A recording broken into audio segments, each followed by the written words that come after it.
Let's be honest, what's the very first thing you did this morning? If you're like, well, most of us, you probably reached for your phone. In this explainer, we're going to talk about how to architect a way better morning.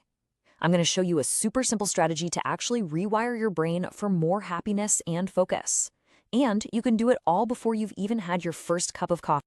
So just for a second, think about your morning. Does this sound familiar? The alarm goes off, you groan, you reach over, grab your phone, and just start scrolling. It's a routine that's so deeply ingrained, we barely even think about it anymore.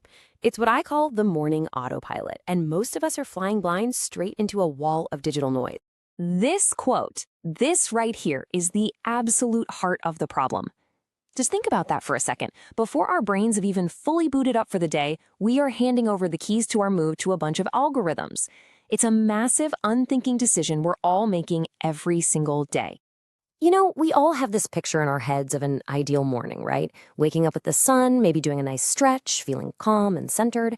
But the real morning, for so many of us, it's the harsh blue glare of a phone screen, a fire hose of notifications, bad news, and just endless scrolling. One is proactive, setting you up for success. The other is deeply reactive. Now, this isn't just about, having bad habits. This has a real, measurable effect on your brain chemistry. So let's get into the science a little bit and look at something called the morning tone. We're going to see exactly why that first hour is so incredibly critical for how the rest of your day plays out. Okay, so this is the crucial point, the morning tone. Think of it like the foundation you're building for your entire day. What you do in that first hour sets a neurological and emotional trajectory. If you get it right, you're setting yourself up to win. But if you get it wrong, you're stuck playing defense all day long. So how does this actually work in your brain? Well, the second you grab your phone, your brain is immediately flooded with novelty. New posts, new emails, scary headlines. This triggers a spike in cortisol, that's the stress hormone, and a really chaotic, unpredictable hit of dopamine. And the result? Your day immediately begins in a reactive state, where you're just responding to everyone else's agenda instead of your own. And this chart, it illustrates the difference perfectly. That consuming bar shows a massive spike in stress. It's way up there in the red.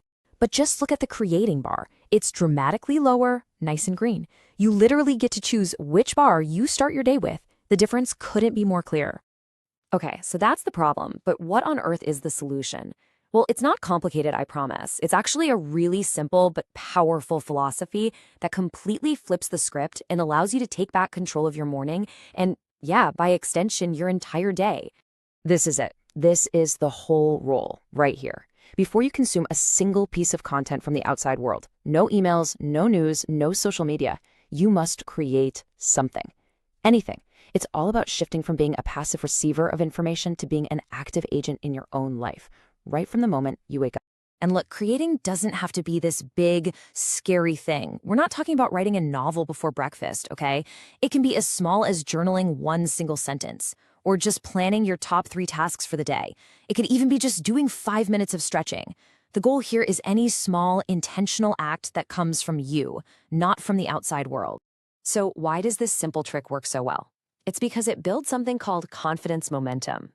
By starting your day with a small win, a tiny act of creation, you prove to yourself that you are in charge.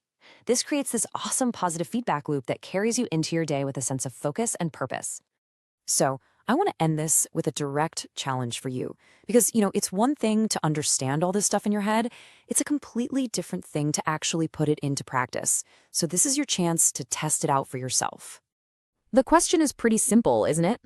Are you ready to stop handing over control to that little glowing rectangle and start actually architecting your own day?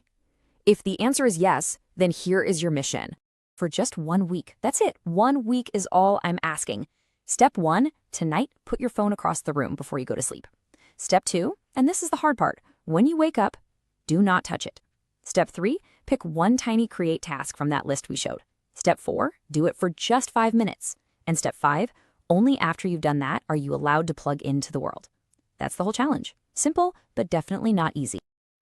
Ultimately, it all comes down to this. Your first hour is the rudder that steers the rest of your day. You can either let the crazy currents of the internet push you around, or you can grab the helm and set your own course. The choice is yours. So, how are you going to spend it tomorrow?